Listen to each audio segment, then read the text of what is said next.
लेके गए, बहुत सुंदर। बहुत बहुत धन्यवाद प्रभु को, सबको धन्यवाद हृदय से कीर्तन में भाग लेने के लिए। अभी हम लोग मंगलाचरण करते हैं। ओम अज्ञानतिमिरान्धस्य ज्ञानांजन शलाकया चक्षुरुन्मीलितं येन तस्मै श्री गुरुवे नमः। श्री चैतन्य मनोभीष्टं स्थापितं येन भूतले स्वयं रूप कदा मह्यं ददाति स्वपदान्तिकम्। वंदेहम श्री गुरु श्री युत पद कमलम श्री गुरु वैष्णवांश श्री रूपम सागर जातम सहगण रघुनाथम वितम तम सजीवम स्वाधेतम सावधूतम परिजम सहितम कृष्ण चैतन्य देवम श्री राधा कृष्ण पादान सहगण ललिता श्री विशाखा विदांत नम ओम विष्णु पादाय कृष्ण पृष्ठाय भूतले श्रीमते भक्ति वेदांत स्वामिनि इति नामिने। नमस्ते सारस्वती देवे गौरवाणी प्रचारिणे निर्विशेष शून्यवादी पाश्चात देश तारिणे वांछा कल्पतरुभ्यस्य कृपा सिन्धुभ्य च पतितानां पावनेभ्यो वैष्णवेभ्यो नमो नमः। नमो महावदान्याय कृष्ण प्रेम प्रदायते कृष्णाय कृष्ण चैतन्य नाम्ने गौरव हे कृष्ण करुणा सिंधु दीन बंधु जगतपति गोपेश गोपिका कांत राधा कांत नमस्ते। तप्त कांचन गौरांगी राधे वृंदावनेश्वरी विषभानु सुते देवी प्रणमामि हरि। नीलांचल निवासाय नित्याय परमात्मने बलभद्र सुभद्रायाम जगन्नाथाय ते नमः। जय श्री कृष्ण चैतन्य प्रभु नित्यानंद श्री अद्वैत गदाधर श्रीवासादि गौर भक्तवृंद मुखम करोति वाचालम पंगु लंघयेगिं यत्कृपातमहं वंदे श्री गुरुमदीनतारिणं परमानंद माधवम श्री चैतन्य ईश्वरम। हरे कृष्ण कृष्ण कृष्ण हरे हरे हरे राम राम राम हरे। श्री मंगलाचरण की जय, श्रीला प्रभुपाद की जय। हरे कृष्णा। आज के इस भगवत चर्चा में सभी भक्तों का हार्दिक स्वागत है। सभी भक्तों के चरणों में मेरा सादर दंडवत प्रणाम है।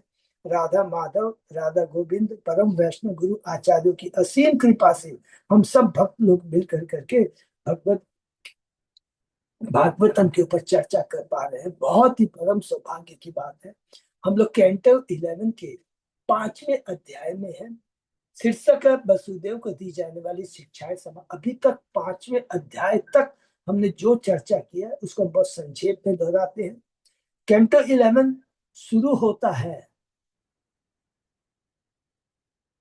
सुखदेव गोस्वामी परीक्षित महाराज को बताते हैं। क्या बताते हैं? देखो, भगवान ने 125 वर्ष तक लीला की है।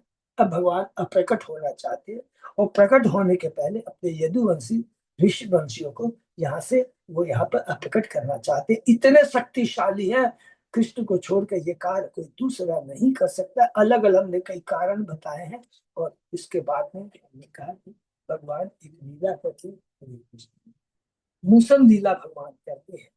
मूसल लीला का मतलब हुआ हम लोग डिटेल में पढ़ेंगे किस प्रकार भगवान ही अपने यदुवंशों का अप्रकट होने का साधन व्यवस्था करते हैं। और इसीलिए लिखा है कि भगवान चाहते तो जो ऋषियों ने अभिशाप दिया था उसको पलट सकते थे, लेकिन भगवान की जबकि खुद की योजना है तो भगवान उसको नहीं पलटना चाहते।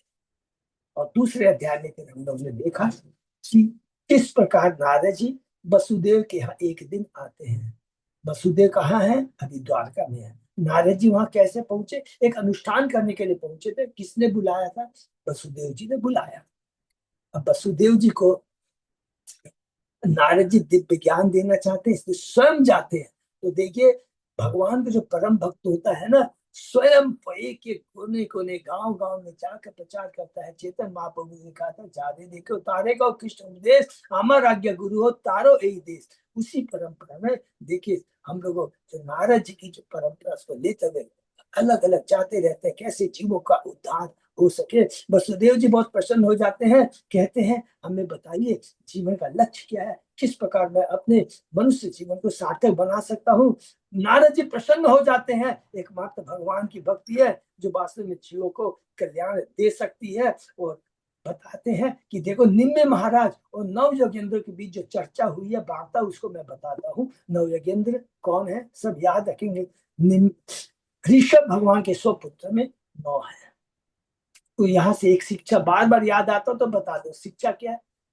ऋषभ भगवान अवतार लिए क्षत्रिय कुल में, लेकिन उनके पुत्र केवल 10 पुत्र क्षत्रिय का जीवन का पालन करते हैं, बाकी 90 जो बनते हैं वो ब्राह्मण है। उसमें 9 योगेंद्र बन गए और 81 बनते हैं पूर्ण माने ब्राह्मण, एकदम माने एकदम योग्य ब्राह्मण, जिसको योग्य बन गए ब्राह्मण बनते, केवल 10 क्षत्रिय बनते। सबको याद है, उसमें भरत महाराज भी एक है, हम लोगों ने पढ़ा है। तो इस प्रकार वो चर्चा शुरू होती है। नारद जी बताते हैं वसुदेव को चर्चा किसके बीच में हो रही है, निम्न महाराज और नव योगेंद्र में। निम्न महाराज पहला प्रश्न करते हैं कि जीवों का कल्याण किसमें है, परम कल्याण किसमें है। इसका उत्तर कबीर देते हैं कि जीवों का परम कल्याण भगवान की भक्ति में है। दूसरा प्रश्न करते हैं निम्न महाराज, भगवान के अलग अलग भक्तों की श्रेणी के बारे में बताइए। उसका उत्तर देते हैं हवि, उत्तम भक्त, मध्यम भक्त और कनिष्ठ। तीसरा प्रश्न करते हैं निम्न महाराज कि माया के बारे में मुझे बताइए। उसका उत्तर देते अंतरिक्ष। अंतरिक्ष बताते हैं ये भगवान ने ये भौतिक जगत का क्यों निर्माण किया, जिससे बद आत्माएं अपनी झूठी भौतिक इंद्र तृप्तियों को पूरा कर सके और साथ ही साथ चरम मोक्ष का भी के लिए अपना कार्य कर सके। तो फिर कहते हैं निम्न मात्र इस माया से निकलने का उपाय क्या है। तो इसका उत्तर देते हैं प्रबुद्ध।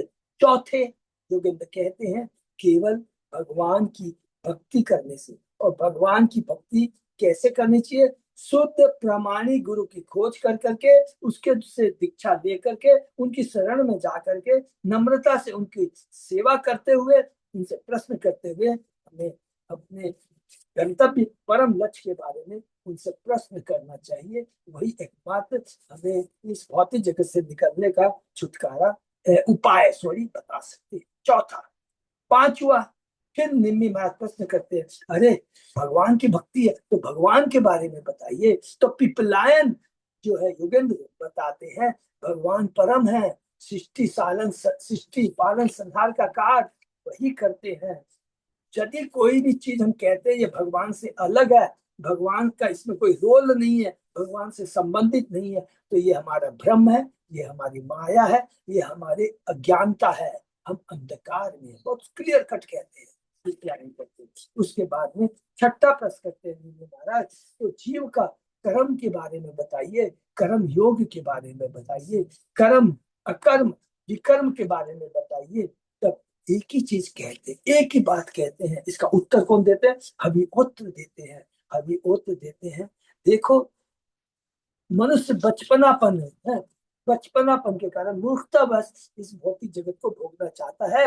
लेकिन वास्तविक जो लक्ष्य होता है, वास्तविक जो उद्देश्य होता है, इस भौतिक जो वेदों में जो भी वर्णन किया गया है, ये तो एकमात्र उन लोगों को सांत्वना देने के लिए, उनकी टेम्परेरी माने क्षणिक जो उसकी भौतिक इच्छा है उसको पूरा करने के लिए। लेकिन अल्टीमेटली जो लक्ष्य होता है वो वेदों में जो वर्णन है, अल्टीमेट लक्ष्य क्या है कि भगवान की भक्ति करना। जो इस संसार में जल्दी छुटकारा पाना चाहते हैं और पूर्ण ज्ञान के नित्य आनंद जीवन को प्राप्त करना चाहते हैं, उन्हें प्राथमिक वैदिक अनुष्ठानों को एक तरफ रख देना चाहिए और सीधे भगवान कृष्ण की पूजा करनी चाहिए। एकदम क्लियर बात कहते हैं, बहुत सुंदर कहते हैं। अर्थात अल्टीमेटली भगवान की भक्ति ही करना है। उसके बाद में हम लोग चौथे अध्याय में पढ़ते हैं। तो निम्न महाराज को प्रश्न करते हैं भगवान के अवतारों के बारे में बताइए। तो ये सातवें जो हमारे योगेंद्र किसके बारे में कौन बताया, वो ध्रुमिल है। ध्रुमिल बताते हैं भगवान के बहुत सारे अवतार हैं और विशेष करके हमने नर नारायण ऋषि के रूप में जो भगवान ने बद्रिकाश्रम में अवतार लिया था, तो उसके बारे में हमने डिटेल में पढ़ा। उसके बाद में अभी पांचवें अध्याय में जब प्रवेश किया है, तब अब निम्न महाराज एक और प्रश्न करते हैं। हरि बोल, बहुत सुंदर प्रश्न करते हैं कि उन लोगों का गंतव्य बताइए, किनका, जो प्राय हरि की पूजा नहीं करते, जो अपनी भौतिक इच्छाओं की प्यास नहीं बुझा सकते, जो अपने इंद्रियों को वश में नहीं कर सकते। उत्तर में चामरसी कहते हैं भगवान के यदि जो भी भगवान ने ये जो वर्ण आश्रम बनाए हैं वो एक्चुअली उद्देश्य क्या है कि वो भगवान अपने को सभ्यता में लाकर, क्योंकि यदि वन आश्रम नहीं बनाएंगे तो लोग पशु वाला जीवन व्यतीत करेंगे। उनको समझ में नहीं आएगा कि ब्राह्मण कौन है, क्षत्रिय कौन है, वैश्य कौन है, शूद्र कौन है, किसका क्या क्या करना। योग्यता के अनुसार पहले सभ्यता वर्ण का डिवीजन होना चाहिए, विभाजन होना चाहिए। और अगर ऐसा करने से अगर नहीं होगा तो क्या होगा, पशु समाज बन जाएगा और सब लोग नार की दशा को प्राप्त होंगे। उसके बाद में कहते हैं ऐसे जो भौतिकतावादी लोग होते हैं, वेदों के मधुर शब्दों से मोहित होकर के, गर्वित होकर के अपने को विद्वान होने का ढंग रचते हैं, और वो लोग क्या कहते हैं, देवताओं की पूजा करते हैं। फिर कहते हैं भौतिकतावाद व्यक्ति अपने धन का उपयोग अपनी पारिवारिक भौतिक स्थिति की उन्नति के लिए ही करते हैं। वे यह नहीं देख पाते कि दुर्लभ मृत्यु शीघ्र उनके दुर्बल भौतिक शरीर को नष्ट कर देगी। वे पापी व्यक्ति निरीह पशुओं का वध करते हैं और अगले जन्म में वही पशु उसका भक्षण करेंगे। ऐसे भौतिकतावादी गर्वित एवं मूर्ख मनुष्य अन्य जीवों के साथ साथ अपने हृदय में वास कर ले भगवान हरि से भी द्वेष करने लगते हैं और अंत में नरक पे जाके। इसलिए प्रभुपाद जी जो हमने कल पढ़ा था या पिछली क्लास में जो पढ़ा, बहुत इंपॉर्टेंट बात का है, उसको 2 मिनट में दोहराते। जो भौतिकता व्यक्ति अपनी गाढ़ी कमाई केवल अपने परिवार, अपने संबंधी, बंधुओं के पालन पोषण के लिए करता है, वो वो धीरे धीरे धीरे दुर्गति को प्राप्त होंगे। कृष्ण भावना मित के बिना वस्तुतः वो आदमी जो अपने को धनवान समझता है, वास्तव में वो निर्धन है, वो गरीब है। यदि पारिवारिक जीवन धन का सदुपयोग कृष्ण भाव के कार्यों में संपन्न करने, कृष्ण भावना का प्रचार करने, ब्रह्मचार्य संन्यासों की सहायता करने के लिए किया जाता है, तो क्या होता है, मनुष्य नित्य अनित्य आत्मा पदार्थ सुख दुख के बीच क्या भेद है, इस भौतिक जगत ये केवल नश्वर है, और इस तरह मुक्त जीवन व्यतीत करते हुए कृष्ण भावना जीवन की सर्वोच्च सिद्धि प्राप्त कर सकता है। ये एकदम लास्ट बहुत इंपॉर्टेंट बात कहते हैं। और इसके आगे और क्या कहते हैं, कौन कह रहे हैं, चमस ऋषि कह रहे हैं। कौन से ऋषि है, कौन से योगेंद्र, 8वें योगेंद्र है। वो बता रहे हैं कि जो अभक्त नहीं है, जो प्योर भौतिकतावादी है, उसके लक्षण बताते, उसका परिणाम बताते हैं। इसके आगे क्या है हम लोग चर्चा करें। ओम नमो भगवते वासुदेवाय। ओम नमो भगवते वासुदेवाय। ओम नमो भगवते वासुदेवाय।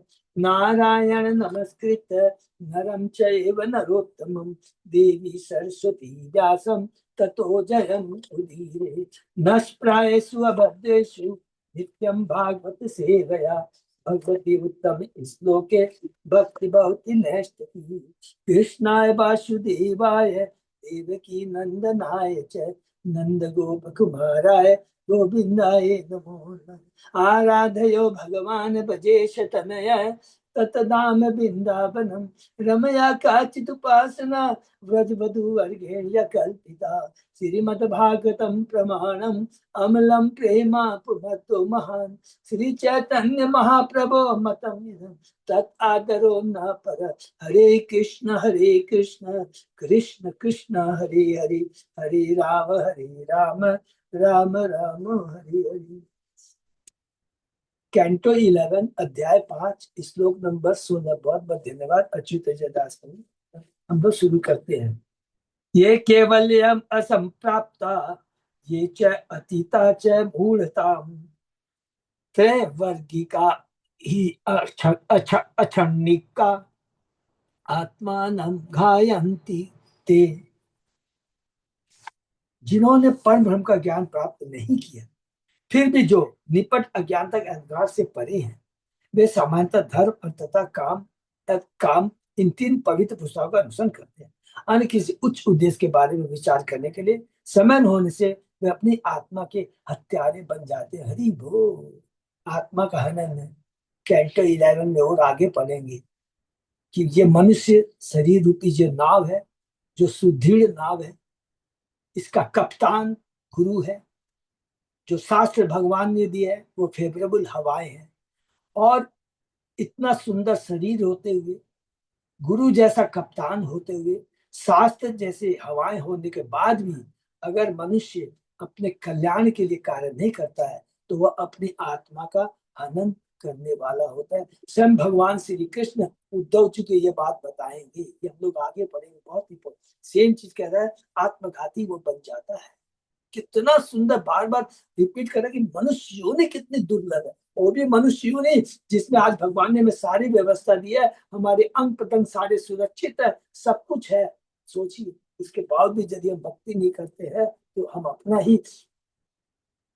ही आत्मा का हनन करते हैं, माने आत्मा का नुकसान करते हैं, उस माने आध्यात्मिक हत्या करते हैं। आध्यात्मिक हत्या, आत्मा वैसे मरने वाला नहीं है, हमने पढ़ा है, लेकिन आध्यात्मिक हत्या कर देते हैं। जो अज्ञान के निपट अंधकार में है और इस पवित्र भौतिक जीवन से वंचित है, वे असंख्य पाप कर्म करते हैं और अत्यधिक कष्ट भोगते हैं। ऐसे घोर कष्ट के कारण कभी कभी ऐसे लोग भगवत भक्तों की शरण में जाते हैं और ऐसी दिव्य संगति के आशीर्वाद से कभी कभी कृष्ण भावनाथ की सर्वोच्च पूर्णावस्था तक पहुंच जाते हैं। हरि बोल। जो लोग पूर्णतः पापी नहीं, वे अपने भौतिक कष्टों में कुछ कमी का अनुभव करते हैं और इस जगत में कुशलता का झूठा भाव उत्पन्न कर देते हैं।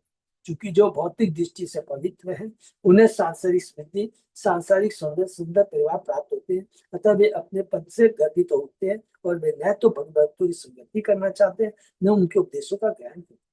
दुर्भाग्यवश पवित्र या अपवित्र सारे भौतिक कार्यकलाप अनिवार्य पाप कर्म से दूषित होते हैं। इसको प्रभु 2 लाइन अंडरलाइन कर लीजिए, एकदम बहुत इंपॉर्टेंट वर्ड है, रिपीट करता हूँ। दुर्भाग्यवश, चाहे कोई पवित्र करता है या पवित्र, जो पुण्य कर्म कर रहा है या पाप कर्म कर रहा है, सारे भौतिक कार्यकलाप अनिवार्य पाप कर्म से दूषित होते हैं। हम सोचते हैं मैंने पुण्य कर्म किया, ये तो पुण्य कर्म किया किसके लिए किया? इस आत्मा के ऊपर जो 5 तत्वों से बना आवरण है उसके लिए कार्य किया। चाहे अपने के लिए किया, चाहे अपने परिवार के लिए किया, चाहे समाज के लिए किया, देश के लिए किया। तो क्या किया? न तो अपना कल्याण किया, न उन लोगों का कल्याण किया। तो जो भी कर्म यदि कृष्ण से संबंधित नहीं है, यदि आत्मा के कल्याण से संबंधित नहीं है, तो आध्यात्मिक दृष्टि से उनको पाप पूर्ण कर्म कहेंगे। तो कई कई नए लोग तो चौंक जाएंगे, अरे मैं इतना परोपकार कर रहा हूँ, स्कूल कॉलेज खुदवा रहा हूँ, आप इसको पाप कर्म कह रहे हैं। यस, तत्व की दृष्टि से हमें समझना होगा वास्तविक कर्म क्या है। वो कर्म जो हमें इस भौतिक जगत से, इस भाड़े के घर से निकाल कर अपने शाश्वत पिता, अपने शाश्वत धाम को प्राप्ति करवा सके, इसके अलावा जो भी कार्य है सब बेकार है। इसीलिए 2 तरह के लोग होते हैं, सुर और असुर। सुर वो है जो भगवान के आदेशों का पालन करते हैं, असुर वो है जो केवल अपने नेतृत्व के कार्य करते हैं, देवताओं की चटुकारी का करते हैं, लेकिन भगवान के आदेशों का पालन नहीं करते, गुरु से दीक्षा नहीं देते हैं, गुरु के आदेशों का पालन नहीं करते हैं। जिन्हें अपनी पवित्रता का गर्व होता है और जो कृष्ण के विषय में सुनना नहीं चाहते, वे कभी न कभी अपने कृत्रिम पद से नीचे गिर जाते हैं। सबसे बड़ा पद से गिरना तो हम लोग ने देखा कि बहुत सतोगुणी में है, इतना गर्व आ जाता है गर्भ के अंधे में। फिर जब वो लेवल उसको नहीं मिलता है तो वो रजोगुण के लेवल पे आ जाते हैं, और जब वो उसमें भी काम नहीं होता है, क्रोध आ जाता है। तो हमने पढ़ा गीता के दूसरे अध्याय में, और धीरे धीरे उसके बाद में मनुष्य अपनी चेतना खो देता है और अपने पद से गिर जाता है। प्रत्येक जीव भगवान का नित्य दास है, अतः जब तक हम कृष्ण की शरण में नहीं जाते, हमारा पद सदा अपवित्र रहता है। अपवित्र रहता है, इसका मतलब क्या हो गया कि हमारी गिरने की 100% संभावना रहती है। क्योंकि जब तक कृष्ण से नहीं जुड़ते हैं, हमको याद रखना पड़ेगा, रजोगुण में है तो भी बंधे हुए हैं, तमोगुण में है तो भी बंधे हुए हैं, और सतोगुण में भी है तो भी बंधे हुए हैं। नहीं तो ये कभी नहीं कहा जाता 3 गुणों से जीव बंधा हुआ है, उसके अंदर सतोगुण भी है। इसलिए सतोगुण में गर्व नहीं करना चाहिए। सतोगुण अच्छा है, सतोगुण हमें भक्ति में प्रवेश करने में मदद करता है। क्यों सतोगुण के अंदर जीव का भाव क्या रहता है, संतोषी जीव रहता है। बहुत कमा लिया, अब तो कुछ नहीं है, तो भी शांति नहीं है। तब वो जिज्ञासा करता है कि वास्तव शांति किसमें मिल सकती है। तो सतोगुण अच्छा है, लेकिन सतोगुण होना अपने में एक भक्ति नहीं है।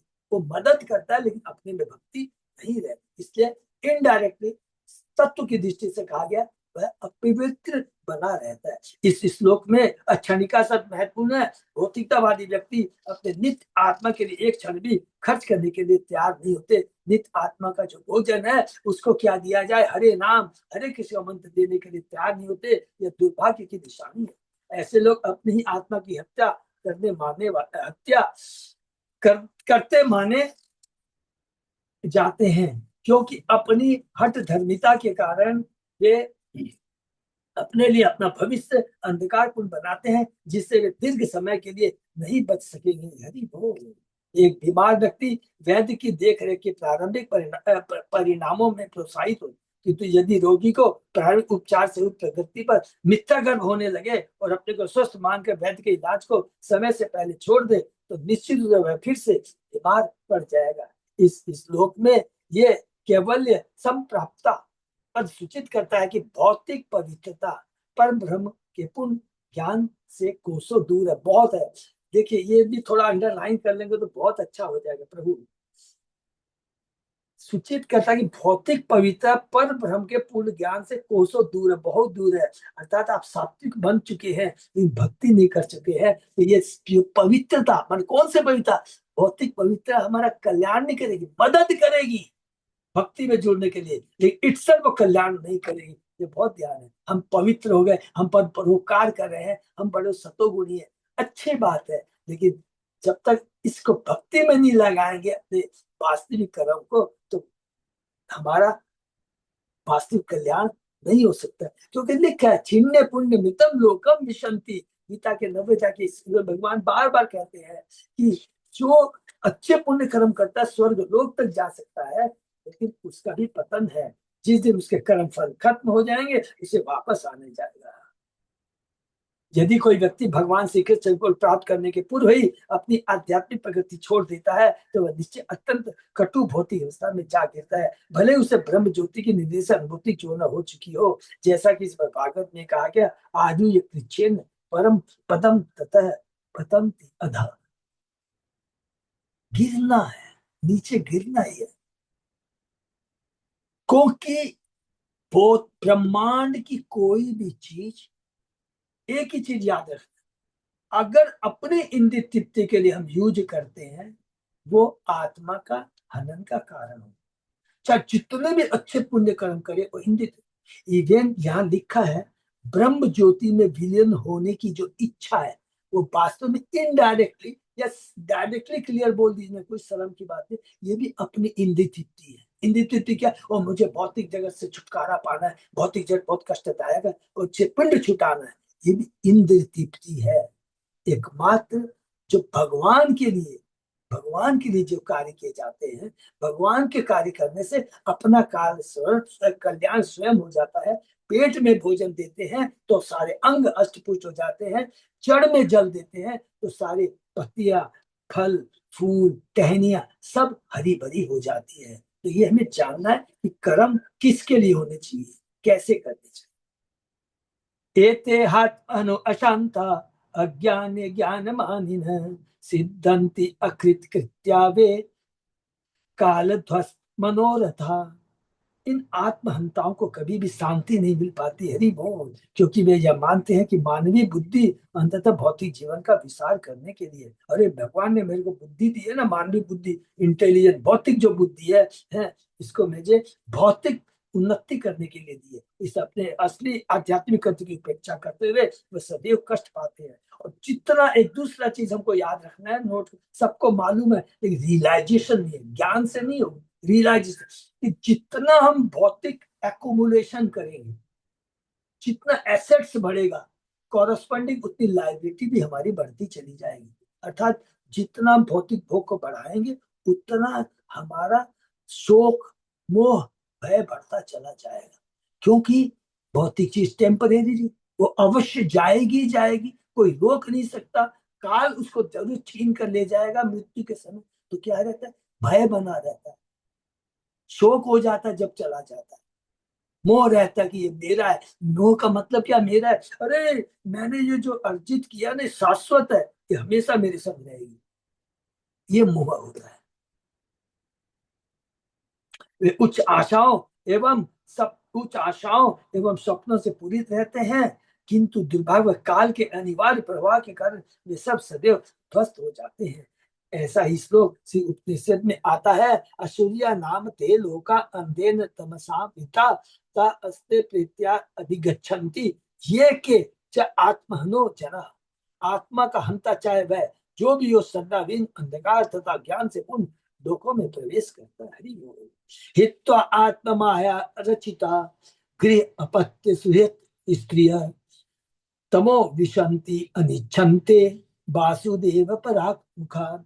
जिन लोगों के भगवान की माया के जाल में आकर भगवान वासुदेव से मुख मोड़ दिया है, उन्हें अंत में बाध्य होकर अपने तथाकथित देखिए एक एक तो तथाकथित घर, बच्चे, मित्र, पत्नियां तथा प्रेमी जनों को छोड़ना पड़ता है। तथाकथित क्यों लिखा है, हम कहते हैं कि ये मेरा घर है, ये मेरे बच्चे हैं, मेरी पत्नी है, लेकिन कोई भी आपके संग शाश्वत चिर काल तक नहीं रहेगा, इसलिए तथाकथित कहा है। लेकिन भगवान ने ममे वांसे जीव लोके जीव भूत सनातन में कभी नहीं कहा है तथाकथित, उन्होंने वर्ड यूज के शाश्वत।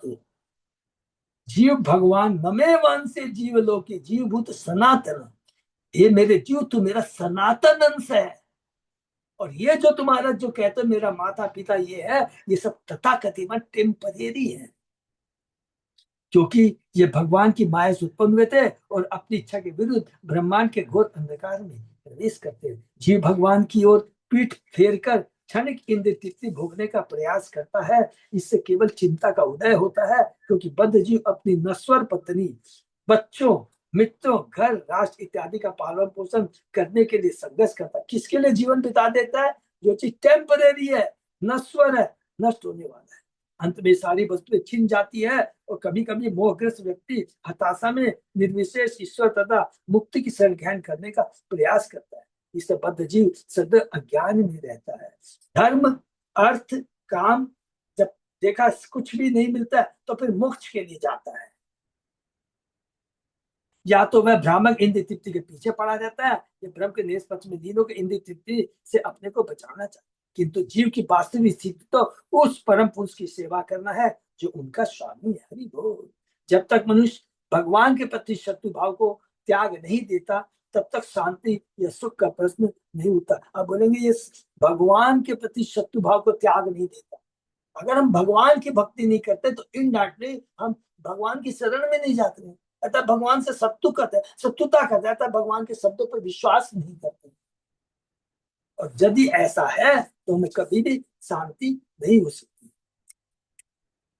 कृष्ण भक्त निष्काम अतएव शांत, भुक्ति मुक्ति सिद्धि कामी सकल इंसान। हरि बोल। कितना सुंदर वर्ड देखिए लिखा है चेतन चेतन में, जो भुक्ति जो भोगना चाहते हैं, मुक्ति जो मुक्ति चाहते हैं, जो सिद्धि सिद्धि का मतलब हो गया अष्ट सिद्धियां चाहते हैं, अनिमा लगिमा महिमा, ये सारे के सारे अशांत हैं। क्यों अशांत है, ये तीनों कार्य अपनी इंद्रिय तृप्ति के लिए है। भुक्ति है मुझे भोगना है, ये ऐश्वर्य चाहिए चाहिए। मुक्ति है मैं ब्रह्म ज्योति में विलीन हो जाऊंगा बहुत ही जल्द।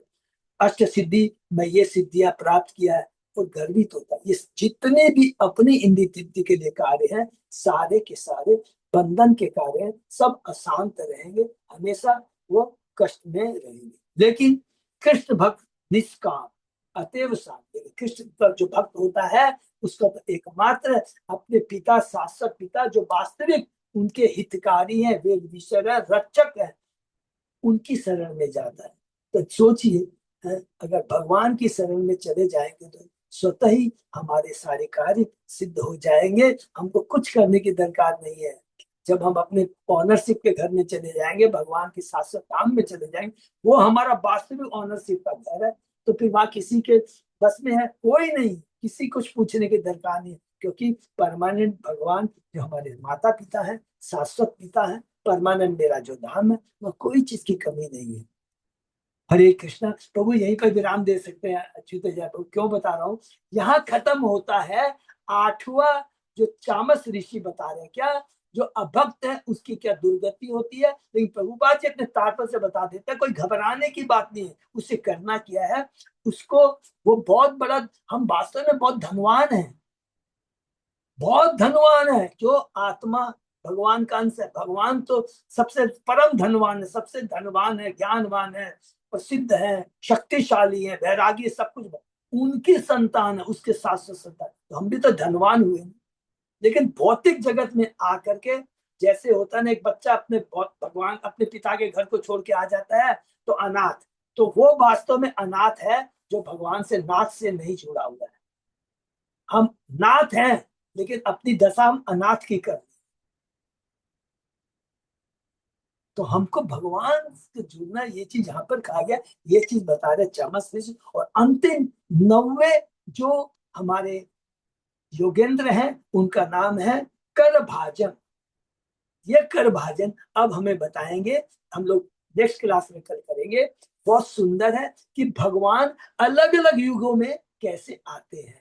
सतयुग में आते हैं, क्या रंग होता है, त्रेता युग में क्या होता है, द्वापर में क्या होता है, कलयुग में क्या होता है, तो प्रत्येक युग में भगवान आते हैं और क्या क्या होता है इसके बारे में ये अंतिम 9 योगेंद्र है, योगेंद्र उसके बारे में सुनेंगे। हरे कृष्णा। यही पे विराम देते क्योंकि आज हमारी टिकटें होंगी, है? तो सब लोगों को प्लीज अच्छे से सबके wish you all the best, सबकी अच्छे से टिकट हो जाए, सब अच्छी पॉजिटिव खबर दीजिएगा। कोई भी समय तो अभी समय है, तो अच्युत अजय दास प्रभु से गाइडेंस दे सकते हैं। हरे कृष्णा। यही पर विराम करते, थैंक यू सो मच। तो आज प्रश्न नहीं लेते हैं, यदि कोई होगा तो कल लेते हैं, ठीक है ना। हरे कृष्ण। कल भी प्रभु जी थोड़ा टिकट का रहेगा, 2 दिन रहेगा, आज और कल दोनों। हाँ अच्छा, कल भी रहेगा ना, आज और 2 दिन है, तो कल भी इसी समय में क्लास का हम लोग। हाँ, दिल्ली से फिर वापस उदयपुर का भी कर बनाएंगे, तो हाँ 2 दिन हाँ का। ना प्रभु प्लीज प्लीज प्लीज, सब लोग अपना प्लीज ध्यान रखिए, ठीक है। Thank you so much. Hare Krishna. सही वक्तों का बहुत बहुत धन्यवाद। सेशन ये विराम करते हैं।